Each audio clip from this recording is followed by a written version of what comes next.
শব্দ কবিতা বর্ষিত জমির শস্য দানা কবিতা। সে কবিতা শুনতে জানে না, সে ঝড়ের আত্মনাদ শুনবে। যে কবিতা শুনতে জানে না, সে দিগন্তের অধিকার থেকে বঞ্চিত হবে। যে কবিতা শুনতে জানে না, সে আজন্ম কৃতদাস থেকে যাবে।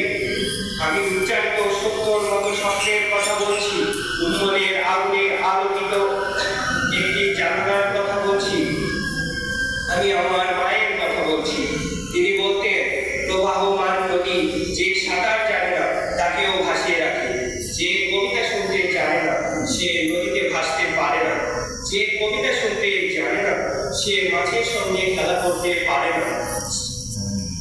যে কবিতা শুনতে জানে না, সে মায়ের কোলে শুয়ে গল্প শুনতে পারে না। আমি কিংবদন্তির কথা বলছি, আমি আমার পূর্বপুরুষের কথা বলছি, আমি বিচলিত স্নেহের কথা বলছি, গর্ভবতী বোনের মৃত্যুর কথা বলছি, আমি আমার ভালোবাসার কথা বলছি।